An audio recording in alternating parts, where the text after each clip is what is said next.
The room smelled like old wood, and something sweeter underneath it, something she couldn't quite name. Maybe the ghost of her mother's lavender sachets, still tucked into the corners of drawers that no longer belonged to her. Clara stood in the doorway of what used to be her bedroom, the one with the window that faced the oak tree, the one where she had learned to read and cried through fevers and whispered prayers into the dark. And she understood with a clarity that felt almost physical, like a hand pressed flat against her chest, that she was not welcome here anymore. Her brother was already talking. He had been talking since she arrived, filling every silence with words that sounded reasonable and even kind on the surface, but were designed, she knew, to move her toward the door as quickly as possible. Richard had always been good at that, making cruelty sound like logic, making theft sound like inheritance. "It's just the way the paperwork worked out," he was saying, standing by the fireplace with his arms crossed, his wife Diane hovering just behind his right shoulder the way she always did, a presence that was less a person and more a reminder. Dad was very clear about his wishes. "I don't know what you expected, Clara. You weren't here." She wasn't here. Those 3 words landed somewhere deep and old in her chest, in a place that had been bruised before and never quite healed. She looked at her brother, really looked at him, the silver at his temples, the expensive shirt, the easy way he stood in this house like he had always owned it, which apparently now he did. And she thought about all the years she had not been here, and why, and what it had cost her to go, and what it had cost her to come back. But what no one in that room knew, not Richard with his crossed arms, not Diane with her careful eyes, not the lawyer whose card sat on the kitchen table with its embossed letters and its promises of finality, was that Clara had not come back empty-handed. She had come back carrying something no one had thought to put in a will, something that could not be filed or transferred or signed away in a notary's office. She had come back with the truth. And the truth, as her mother used to say, is the one thing that waits. Let's go back. Not far, just far enough to understand how a family can love each other and destroy each other at the same time, how a house can be a home and a wound all at once, how a woman can spend 40 years becoming someone and still walk into her childhood doorway and feel like nothing.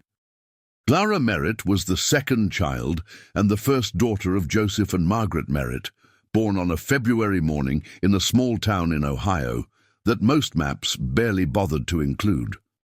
The town was called Harlow, and it had the particular quality of places that never quite grew and never quite died. A main street with a diner and a hardware store, and a church that rang its bells too early on Sunday mornings, and neighborhoods of houses with deep porches and yards that backed up against each other in a way that meant everyone knew everything and said nothing about it. The Merritt house was on Sycamore Lane, a wide white clapboard house with green shutters and a porch swing that creaked in a specific rhythm that Clara had memorized before she was old enough to spell her own name. Her father, Joseph, was a quiet man, a high school history teacher who loved the Civil War and bird watching and the smell of coffee in the morning. Her mother, Margaret, was something else entirely, a woman with a laugh that could fill a room and opinions that filled every other space, a woman who made everything she touched feel intentional, who arranged flowers and raised children with the same focused energy, as though beauty and love were projects she had committed to completing. Richard was 4 years older. Richard was the first, the son, the one her father took to baseball games, and her mother introduced at church socials with a particular note of pride in her voice. Clara adored him when they were small. She followed him around the yard, sat beside him on the porch swing, learned the rules of games she didn't fully understand just so she could play beside him. He was, in the way of older siblings, her first teacher and her first source of rejection, both of which she accepted with the resignation of someone who doesn't yet know there are alternatives. They were not a cruel family. That is important to understand. There was no violence in that house, no dramatic wrongness, nothing that would have made an outsider look in and see a problem. There was just the slow accumulation of 1,000 small choices, whose achievements were praised more loudly, whose disappointments were forgiven more quickly, whose future was discussed at dinner with more certainty and more investment. Richard was going to college. Richard was going to do something important. Richard was the kind of boy who became the kind of man that people in towns like Harlow pointed to and said, "We always knew he would." Clara was bright. Clara was creative. Clara had, according to her mother, too much feeling for her own good, which was the kind of thing people said about girls who asked too many questions and cried at books and lay awake at night thinking about things they couldn't change. She did well in school, but well was not extraordinary, and in the shadow of Richard's extraordinary, well felt like almost nothing. She was 17 when she first understood that her parents were not going to help her leave. Not because they didn't love her, she never doubted that they loved her, but because love, in her family, had a shape, and her shape was here. Margaret needed help in the house. Joseph's salary barely covered Richard's tuition. Clara was sensible, wasn't she? Clara could do a year at the community college, get something practical, stay close. Richard had a future that required investment. Clara had a future that required patience. She stayed. For 3 years, she stayed and worked and helped and was present and sensible and good. And in that time, she watched her own life narrow around her like a corridor that kept losing width. She worked part-time at the diner on Main Street. She took 2 semesters of business courses she didn't care about. She paid part of her own way and felt guilty for not paying more. She held her mother's hand through a bout of pneumonia that scared them all and passed, leaving a strange new fragility in its wake. And then, at 21, something happened that changed everything, though no one recognized it as a change at the time. She met a woman named Sylvia Donahue at the diner, a woman in her 60s who was passing through Harlow on her way to Columbus, who ordered black coffee and a slice of pie and left a $20 tip on a $4 bill, and who, while waiting for her order, looked at Clara the way almost no one ever had, like she was seeing something specific. "You're bored," Sylvia said. It wasn't a question. Clara had laughed. "I'm working." "Both can be true," Sylvia said. "What are you doing here?" It was such a simple question, such an obvious question, and Clara had no answer for it, which was itself a kind of answer. They talked for 40 minutes, longer than either of them planned. Sylvia was a gallery owner from Columbus, had spent 20 years building something from nothing, had started with no money and no connections and a stubbornness her own mother had called a flaw and the world had eventually recognized as a talent. She told Clara about the city, about possibility, about the particular freedom of going somewhere no one knew your name yet. She left Clara her card. Clara kept it in the pocket of her uniform for 2 weeks before she did anything with it. Then she called. Then she called again. Then she drove to Columbus on a Tuesday and sat in Sylvia's gallery and understood for the first time what it felt like to be in a room where something was possible. She moved to Columbus that fall. It was not graceful. Her mother cried. Her father said very little, which was somehow worse. Richard told her she was being selfish, which she stored in the same mental folder with all the other things he had told her over the years, a folder that was getting full. She left with $300 and a duffel bag and the address of a room for rent above a dry cleaning shop, and she felt, the whole drive there, a terror so complete and so alive that it was almost indistinguishable from joy. The early years in Columbus were hard in ways she hadn't anticipated and wonderful in ways she couldn't have imagined staying in Harlow to discover. She worked at Sylvia's gallery part-time and waitressed the rest, and she learned things about art, about people, about herself, about what it meant to build a life from scratch without the infrastructure of a family name or a safety net or anyone who remembered who you used to be. She made friends who became family. She fell in love twice, both times with men who were interesting and kind, and ultimately wrong for her in ways she only understood in retrospect.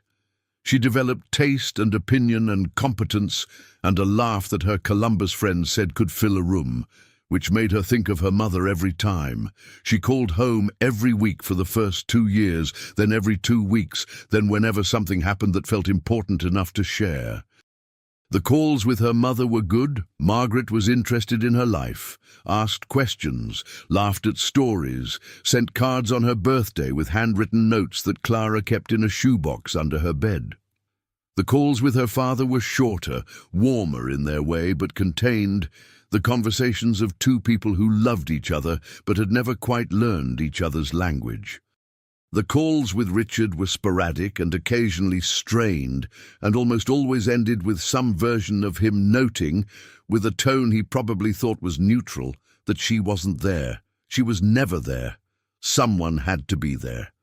She never felt that her being there and Richard being there were equivalent choices. He lived 40 minutes from Harlow, in a suburb of Cleveland, in a house his in-laws had helped him buy. He had a real estate business that was doing well. He had Diane, who was efficient and organized and had the particular skill of being pleasant to your face while filing information about you for later use. He had 2 children who Clara knew mostly from photographs. He was present in the way that people who live nearby are present. He drove over for holidays and helped with things that needed doing, and sat in the living room watching football with their father and ate their mother's Sunday dinners. And he received for this presence a particular kind of credit that Clara never quite stopped feeling the sting of. She did not stay away because she didn't love them. She stayed away because staying away was the only way she had learned to be herself, and she was terrified that going back, even for visits, would undo something she had spent years carefully constructing. This is a thing that people who have fought to leave somewhere don't always know how to explain to people who never needed to fight. Her mother got sick for the second time when Clara was 34. It was more serious this time, a diagnosis that the doctor explained with the particular careful neutrality of someone who has had this conversation many times and has learned that the only mercy is clarity. Clara drove to Harlow that same week. She stayed for 10 days. She sat with her mother, helped with medications, cooked the things Margaret liked, slept in her old room with the oak tree outside the window and the creak of the porch swing in the night air. And for those 10 days, she felt the full weight of all the years and all the distance and all the things she had not said. Her mother got better that time. They were given more time, 4 more years as it turned out, which felt like a gift and passed like a dream. Clara came back for Christmas most years during that stretch, and for one summer visit, and the visits were good and complicated, and full of things said beneath the things said, the way family visits always are. She and Richard maintained a kind of armed warmth, the cordiality of 2 people who share history and love, and not much else, who have learned to navigate around the particular sore spots that developed in childhood and calcified over decades. Their father declined quietly, the way quiet men often do, a series of small retreats from the world, a little less engagement each season, the slow diminishment that isn't dramatic, but is somehow more heartbreaking for the lack of drama. He died when Clara was 38, on a Wednesday in March, in his own bed with Margaret beside him. Clara had been there the week before, had sat with him, had held his hand while he watched birds through the window, had told him things she'd been carrying for years, and he had listened with his eyes and squeezed her hand in the particular way that was his form of eloquence. At the funeral, Richard gave the eulogy. It was beautiful. He had always been good with public things, with the version of himself that other people saw. Clara sat in the front pew with her mother and cried with her whole body, and afterward people came and told her she looked just like Margaret, which she knew was not entirely true, but accepted as the gift it was meant to be. It was after the funeral, in the kitchen of the Sycamore Lane house, while people were still filling the living room with casseroles and condolences, that Richard first said it. He said it quietly, almost carefully, in the voice he used when he was being strategic. "We should talk about the house," he said. Clara looked at him. "Dad's been dead for 6 hours, Richard. I know. I'm just saying, we'll need to make decisions. Mom can't maintain it alone. She's standing 20 feet away accepting a lasagna from her neighbor. You know what I mean?" She did know what he meant. She just didn't want to know it yet. So she let it go, the way she had let many things go, and went back to her mother and the lasagna and the particular exhausted communion of people trying to hold each other up in a kitchen. Margaret lived for 4 more years after Joseph died. They were not easy years, but they were full ones. Margaret still cooked and still laughed and still had opinions about everything, and Clara called her more often than before, sometimes every day, and drove to Harlow 4 times a year and stayed a week each time, because she could feel the shape of what was coming, even if she didn't want to look at it directly. She and her mother talked more honestly in those 4 years than they had in the previous 40 combined. Margaret told her things about her marriage, about her own early dreams, about the ways she had made choices she sometimes wondered about. Clara told her mother things she had never said to anyone, and Margaret listened, really listened, and said things back that Clara would remember for the rest of her life. The last visit was in November. Clara came for 10 days. Her mother was diminished but present, still herself, still laughing at things on the television, still wanting to know everything about Clara's life. On the 8th day, sitting at the kitchen table with tea, Margaret looked at Clara for a long moment, and then said very clearly, "I want you to know that I see you. I have always seen you. I should have said that more." Clara reached across the table and took her mother's hand. She didn't say anything. There was nothing to say that would have been adequate, and her mother understood that, and they sat in the kitchen of the house on Sycamore Lane with the tea going cold between them, and it was one of the most complete moments Clara had ever lived inside. Margaret died 6 weeks later in January, on a morning when it was snowing in Harlow. Richard had been there.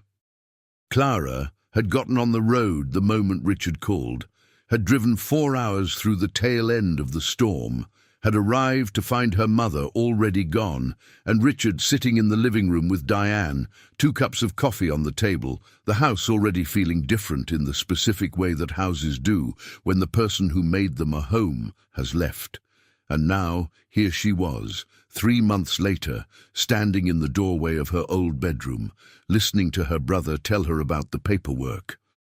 "Dad changed the will 4 years ago," Richard said, his voice maintaining its practiced reasonableness. "After Dad died, Mom updated it to reflect that. It's all legal.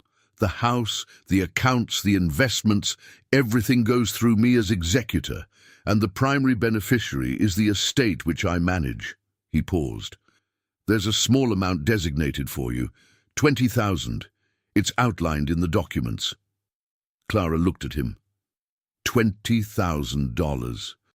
For a house worth 400,000, for savings accumulated over a lifetime, for everything their parents had built.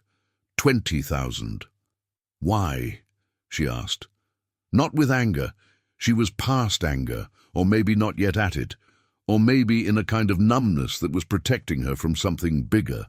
Why did they change it? Richard's expression shifted just slightly. Something tightened around his eyes. They felt it was fair, given the circumstances. What circumstances? Clara. What circumstances, Richard? Diane moved, just a fraction, almost imperceptible. A settling, a repositioning. And in that small movement, Clara felt something, a flicker of information, something her body understood before her mind caught up. "You weren't here," Richard said again. "That's just the reality. I was here. I managed everything. The finances, the medical decisions, the house. I was present. That has to count for something. Ma, I was here, Clara said quietly. I came for every crisis. I was here when Dad was dying. I was here with Mom more times in the last 4 years than you were. You visited, he said, and the word visited dropped between them like a stone. There's a difference between visiting and being responsible. She wanted to say so many things. She could feel them stacking up behind her teeth, all the true things, all the documented things, all the things she had written in emails and said in phone calls and demonstrated with her body and her time and her presence in ways that apparently hadn't been counted or entered into any ledger. She could feel her mother's voice in November at the kitchen table. I should have said it more, but she didn't say any of it.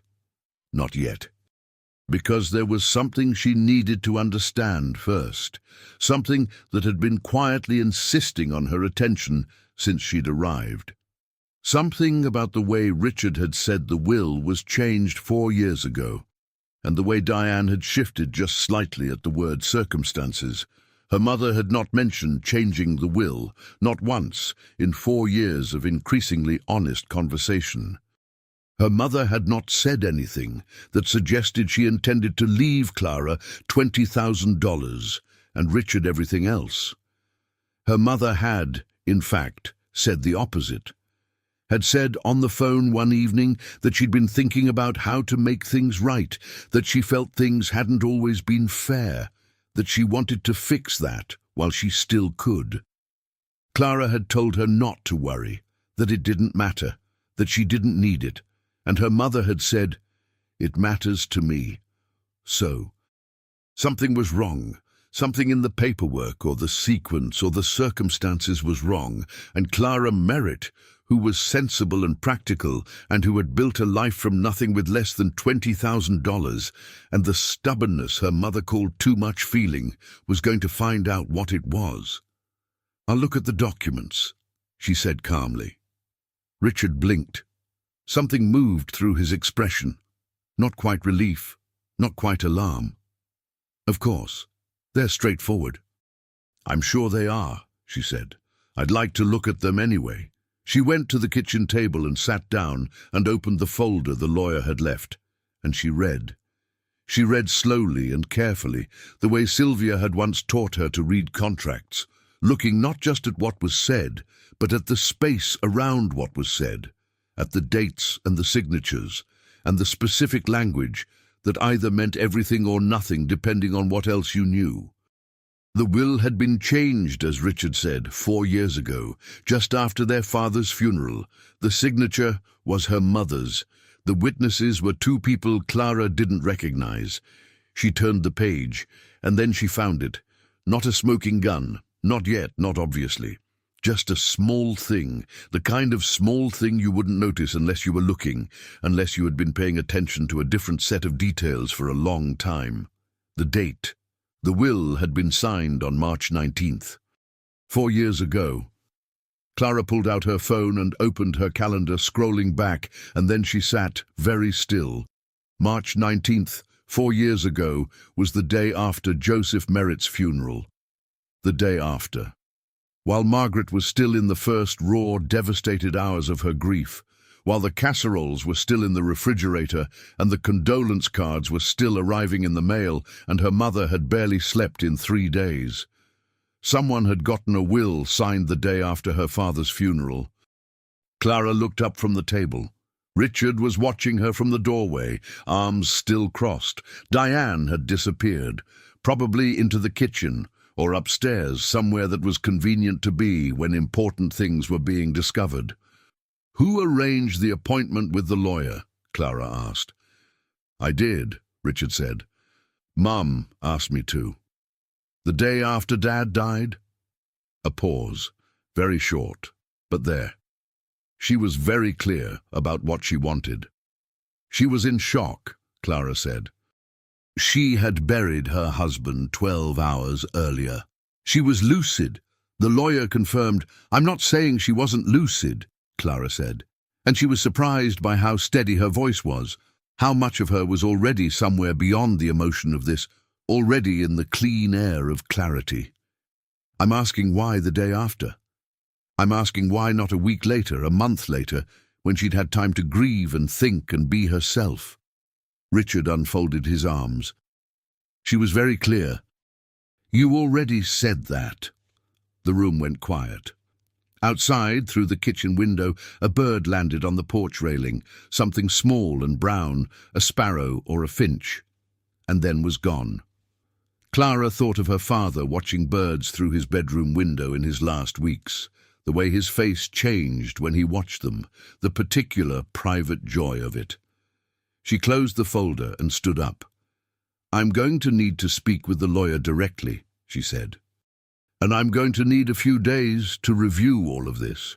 Clara, a few days, Richard. She picked up the folder and held it against her chest. I'm staying at Mom's, my parents' house, while I go through this. I assume that's acceptable to the estate. He looked at her for a long moment. Something in his face she couldn't quite read, not guilt, because she didn't think Richard was capable of guilt in the way she understood it, but something adjacent to guilt, something that knew there were things it didn't want examined. Fine, he said. Thank you, she said, and she meant it in every way that he would not take it to mean. If you are feeling what I am feeling right now, that particular sick twist in your stomach when you watch someone you love get treated like they don't matter, like a lifetime can be counted in $20,000 and a quiet conversation in a house that still smells like lavender, then stay with me, because this story is far from over, and what comes next is going to change everything you thought you understood about the Merritt family. The first night alone in the house was the hardest thing, not because of what Richard had done or what she suspected or the weight of the folder on the bedside table, but because the house was her mother's house and her mother was gone, and every room was a conversation that had ended. She walked through it slowly that first evening. Through the living room with the furniture her parents had bought together, and the photographs on the mantel, and the books her father had arranged by subject in the way that had always faintly annoyed her mother. Through the dining room where they had eaten 10,000 meals. Through the kitchen where she and her mother had sat on November mornings and said the true things. She stood in the kitchen for a long time. The light was failing outside, the particular grey-gold light of an Ohio late afternoon in April, and it came through the window above the sink and landed on the countertop in a way that was so familiar it was almost painful. Her mother had stood at that sink every morning of Clara's childhood, had washed dishes and looked out at the backyard and called to them through the screen door. Clara opened drawers. She wasn't sure what she was looking for. She told herself it was nothing, just the comfort of familiar objects, of her hands touching things her mother had touched. But she was also, she admitted to herself in the quiet of the kitchen, looking. Because she knew her mother. She knew how Margaret Merritt processed important decisions. She knew that her mother wrote things down. Letters, notes, lists.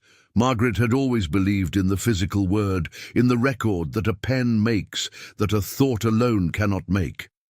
There were notebooks in the bedside table drawer that Clara had seen during visits. There were letters her mother had written to various people over the years, sometimes sending them and sometimes not. She went upstairs.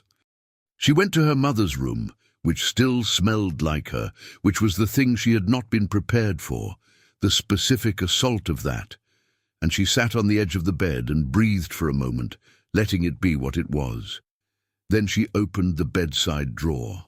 There were 3 notebooks, a bottle of hand lotion, chapstick, a photograph, old, wallet-sized, of Clara and Richard as children, maybe 5 and 9, standing in the backyard by the oak tree.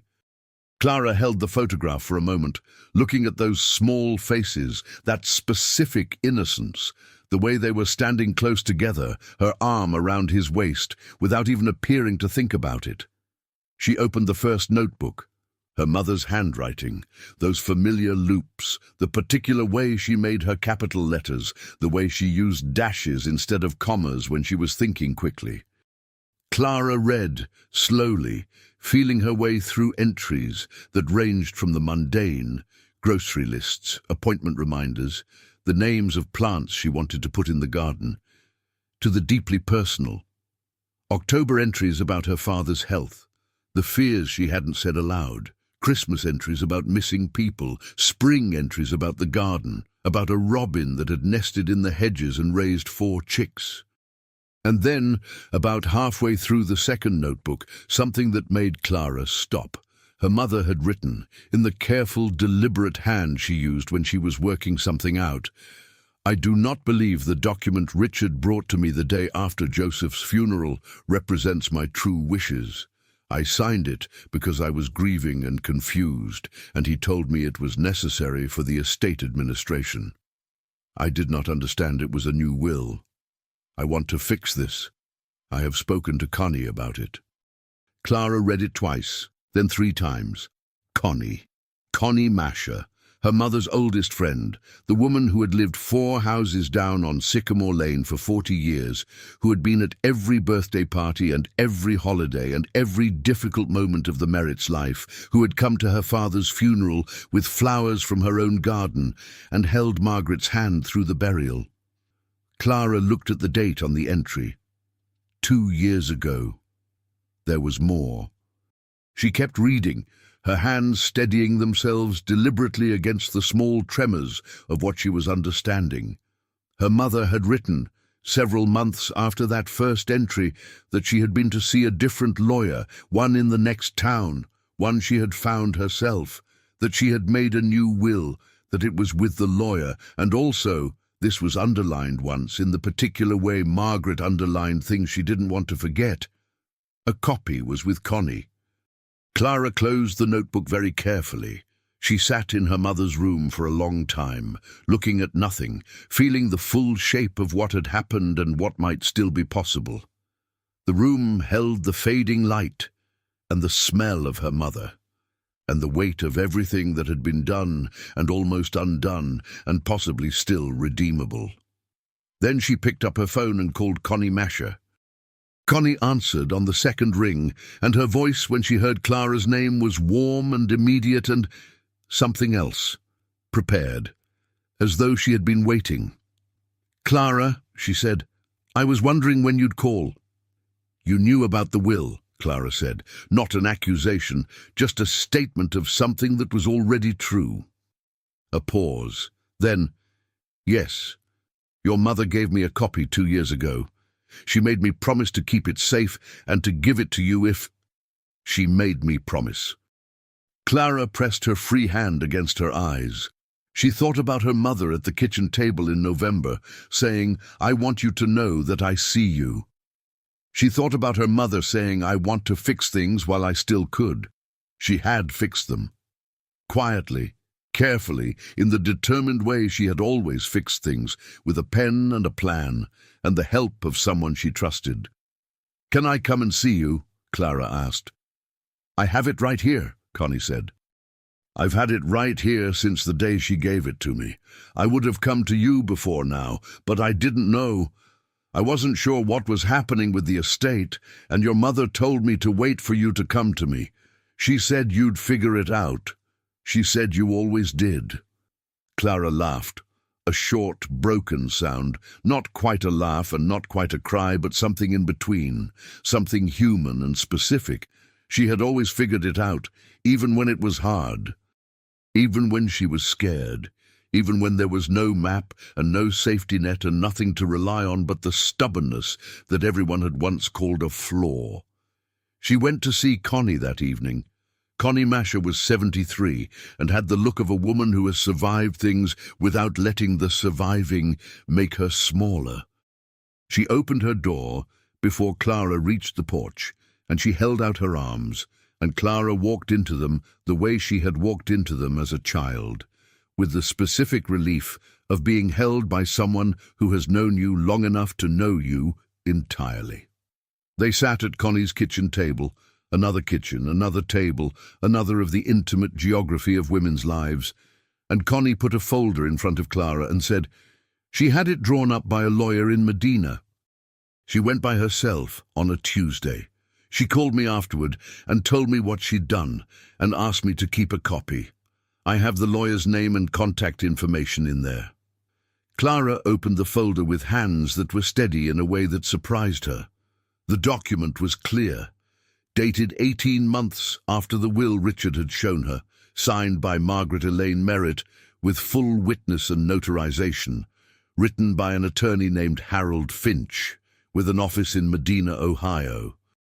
It divided the estate equally between Clara and Richard, the house, the savings, the investments, half and half, with a handwritten addendum, attached and notarized separately, that said, in her mother's words, I am making this change because I believe in fairness and because I love both my children equally.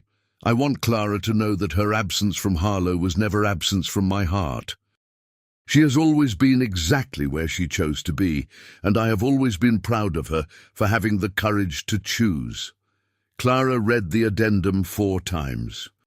She folded it very carefully and held it in both hands, and she cried, finally, the way she had not been able to cry since she'd arrived. Not the careful grieving she'd been doing, but the complete surrender of it, the full acknowledgement that her mother was gone and had still, from wherever she was, found a way to say the thing she should have said more. Connie didn't say anything. She just put her hand over Clara's and kept it there. Share this story with someone who needs to hear it today. Someone who has felt invisible in their own family, who has been told that their choices were the problem, who has sat across a table from someone they love and felt counted as less. And if you haven't subscribed to the channel yet, do it now. Because stories like this one exist to remind you that the truth doesn't disappear just because someone tries to bury it. It waits. And it keeps. The next morning, Clara called Harold Finch. He was expecting her. He had been, he told her, expecting her call for 3 months, since Margaret's death in January. He had seen the death notice, had pulled out the file, had debated whether to contact the family directly, and had ultimately decided to wait because Margaret had told him to wait for Clara. She was very specific, he said, with the warmth of a man who had clearly been moved by the woman he was describing. She said her daughter would come to it herself. She said you were someone who worked things out. Clara said she was beginning to understand that her mother had had a great deal of faith in her. Harold Finch said that was one way to put it. They met in his office in Medina 2 days later. It was a small office above a pharmacy, with plants on the windowsill and diplomas on the wall, and a desk that had lived through several decades of human complication. Harold Finch was 70, white-haired, with reading glasses he took on and off as he talked, and he had the particular quality of small-town lawyers who have seen everything and preserved a genuine indignation about injustice anyway. He laid out the situation clearly. The will Margaret had signed the day after Joseph's funeral was problematic on several grounds. The timing alone, the circumstances of signature during acute grief, the lack of any prior discussion with Clara or any record of Margaret expressing such intentions before that date. The subsequent will, properly executed 18 months later, clearly superseded it. As the executor named in the later document, Clara had both the right and the means to challenge the earlier one. "Will it be a fight?" Clara asked. Harold Finch looked at her over his glasses. "Richard will likely retain counsel. He may dispute the timeline, may argue the first will was her true intention, may challenge the validity of the second." He paused. "But your mother was thorough. She was very, very thorough. The second will was drafted with care, and she provided a written explanation of her intentions. The addendum alone—" He paused again, and she saw something cross his face that was professional and warm at the same time. "The addendum is remarkable documentation of intent." "She was always a remarkable woman," Clara said. "She was," he said simply. She drove back to Harlow that afternoon, with the afternoon sun at her back, and the radio playing something she didn't recognize but liked anyway, and she felt, for the first time in months, maybe years, the particular lightness of someone who has found the ground under their feet again. Not happy exactly, not resolved. The grief was still there, would always be there. The loss of her father, and then her mother, the loss of the years and the distance, and the things said too late. But something else was there too, alongside the grief, running parallel to it like a second current, the knowledge that she had not been wrong about her mother, that Margaret had seen her and had said so, and had put it somewhere that would last. She pulled up to the house on Sycamore Lane and sat in the car for a moment, looking at it in the late afternoon light. The green shutters, the porch swing, the oak tree visible at the side of the house, still bare in April, all its branches reaching. She thought about being 7 years old and climbing that tree with Richard, both of them getting higher than they were supposed to. Her mother calling from the porch with a voice that was equal parts fear and exasperation. She thought about Richard then. Really thought about him, not with anger, but with the sad clarity of someone who has finally accepted what a person is. He had not invented his own entitlement. It had been given to him, piece by piece, by a world that told boys in small Ohio towns that they were the primary story. He had absorbed it the way they all absorbed the things they grew up inside of. And then he had used it, because he could, because it was there, because there was money involved and old resentments and the particular laziness of someone who has always gotten more than their share and has stopped noticing it. She was not going to destroy him. That was not what this was. She did not want his humiliation or his ruin. She wanted what her mother had intended. She wanted the half that was hers, the half that had always been intended for her, the fairness that her mother had gone alone to an office in Medina to secure. She got out of the car and went inside. She called Richard that evening. She did not preamble. She told him clearly and without drama that she had found their mother's second will and that she had been in contact with the attorney who had drawn it up, and that she would be sending him a formal letter through her own counsel within the week. The silence on his end of the phone lasted long enough that she could hear him breathing. Then, "What second will?" "The one Mom had drawn up 18 months after the first one," she said. "The one that divides the estate equally." "That's—" He started and stopped and started again. "Mom never mentioned—" "She was thorough," Clara said. "She also left a written statement of her intentions. She explained why she made the change and what she wanted." She paused. "She wrote about me, about what she wanted me to know." Another silence. Longer. "Clara, I'm not interested in fighting Richard. I want what she wanted. I think you should talk to your lawyer, and I will talk to mine, and we will sort this out the way adults sort things out." She paused again. "She loved you. She wanted half for you. That's in there too." She hung up before he could say anything else. She sat in the kitchen in the quiet of the house and put her hands flat on the table, on the wood her mother had touched 1,000 times, and she breathed. Then she picked up the phone again and called her closest friend in Columbus, a woman named Joy, who had been her person for 20 years, who answered on the first ring and said, "Talk to me," in the immediate, efficient way of someone who knows when words are needed. And Clara talked for 2 hours. 2. She told Joy everything, from the moment she'd arrived to find Richard in the living room, to the folder in her mother's bedside drawer, to the afternoon in Harold Finch's office, to the phone call 20 minutes ago. Joy listened and responded and laughed in the right places and said real things in the hard places, and Clara felt, talking to her, the full structure of the life she had built, not despite leaving Harlow, but because of it, the people and the trust and the capacity for real relationship that she had developed in the years of building herself from scratch. "What happens now?" Joy asked when Clara had finished. "Now," "We sort it out," Clara said. "It'll take a few months, probably. There may be some legal back and forth, but the documentation is clear." "And how are you?" Clara looked around the kitchen, the light above the sink. The window looking out at the backyard where the bird feeder her father had put up was still there, empty now, no one having remembered to fill it. "I'm okay," she said, and then, more honestly, "I'm sad, and I'm okay. Both." Joy said that sounded about right. After she hung up, Clara found the bag of bird seed in the cabinet under the sink. Her mother kept it there, had always kept it there, a 10-pound bag of mixed seed that she refilled the feeder from every few days.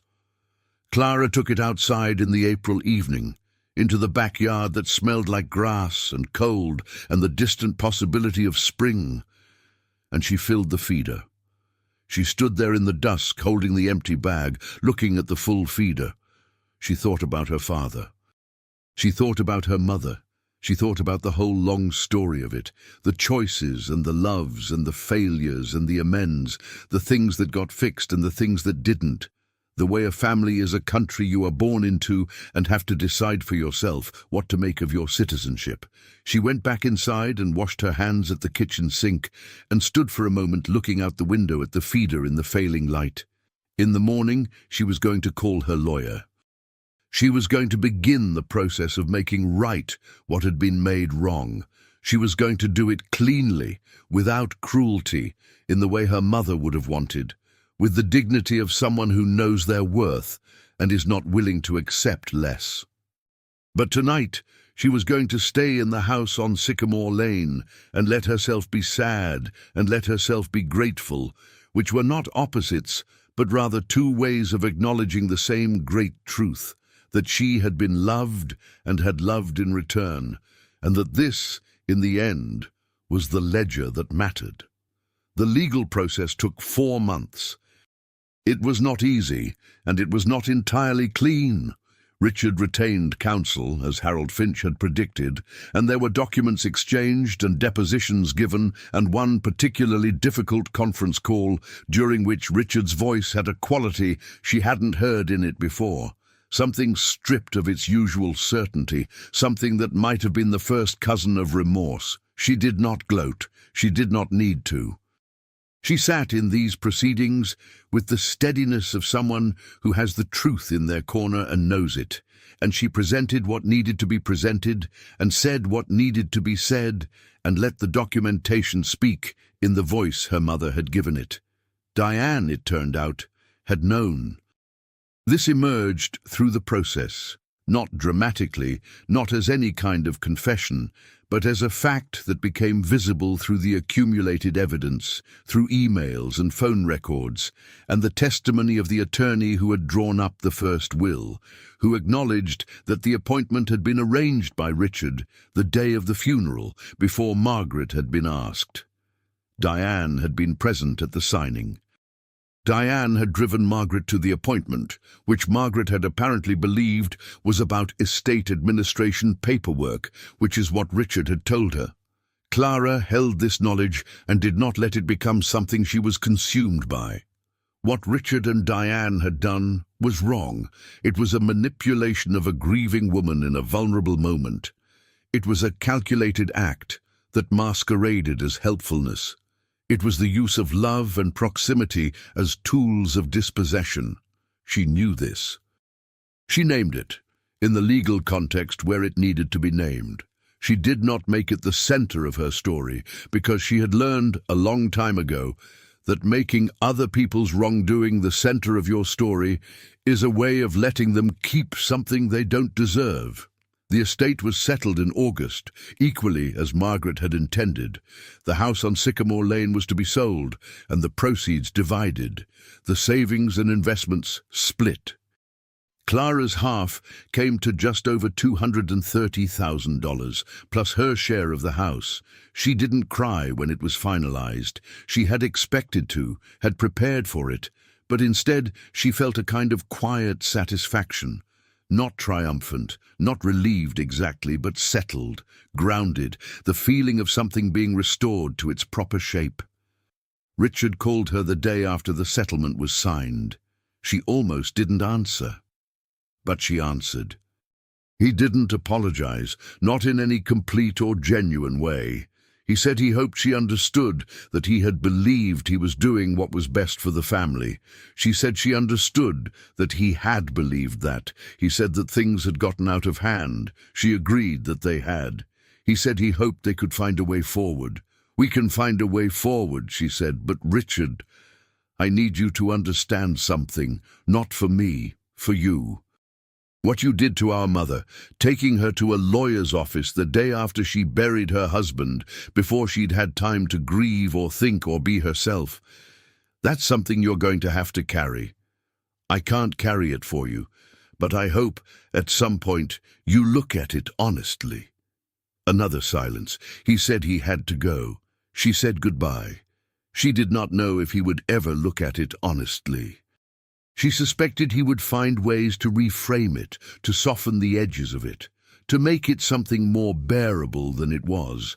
That was what people did with the parts of themselves they couldn't integrate. She understood that.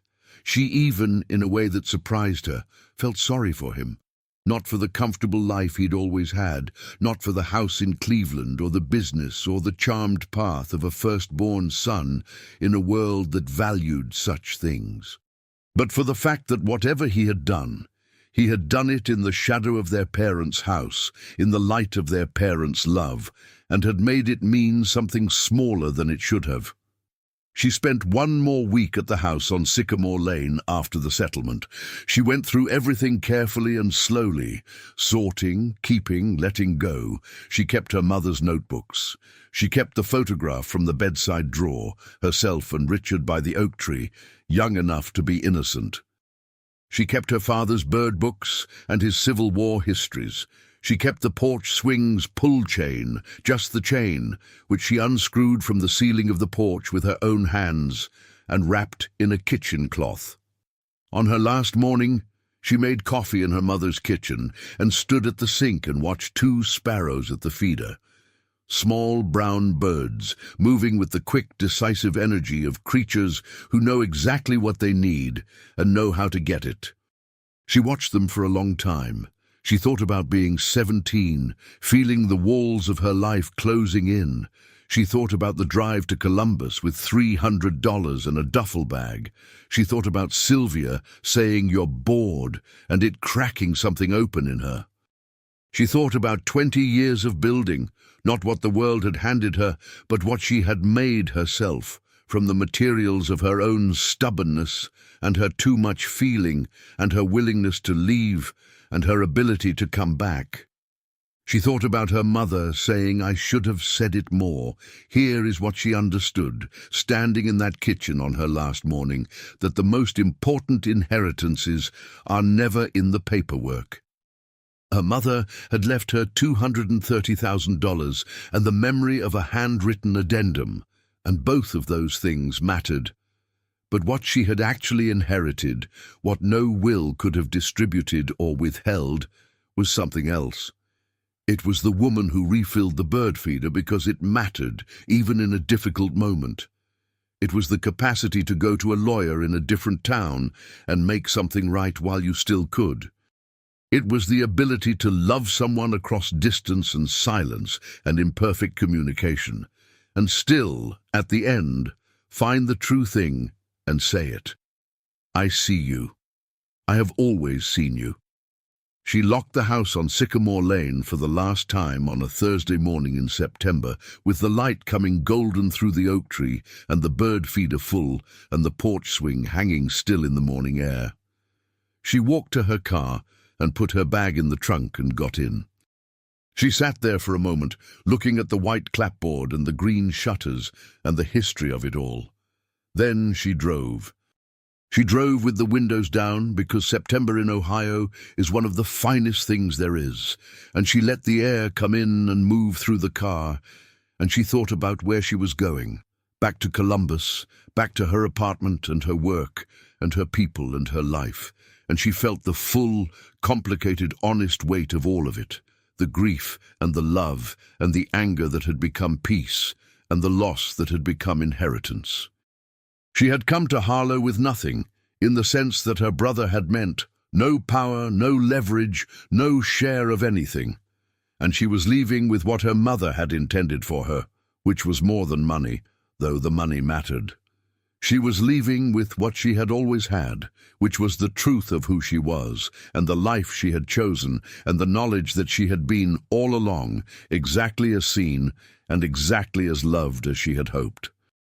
The oak tree was in her rear-view mirror, and then it wasn't, and the town of Harlow receded the way towns recede when you are driving away from them, becoming smaller, and then conceptual, and then something you carry differently than you carry a place you're still inside of. She turned on the radio. Something she liked was playing. She turned it up. And if this story moved you, if you found yourself somewhere in Clara's story, in the feeling of being made to feel like less, in the long road back to being seen, in the particular ache of family love that doesn't always know how to hold you right, then you already know why stories like this one matter. Subscribe to this channel and ring the bell, because every week there is a new story here, a real story or a true one about someone who was counted out and found a way through. About the kind of strength that doesn't look like strength until it's already won. About the thing that waits, patient and certain and undiminished, until the moment it's finally truly allowed to be known. Clara Merritt drove toward Columbus with the windows down and September moving through the car, and she was okay, and she was sad, and she was exactly, completely herself. That is the only inheritance worth having. And no one, no will, no signature, no brother with crossed arms and a calculated voice can ever take it from you.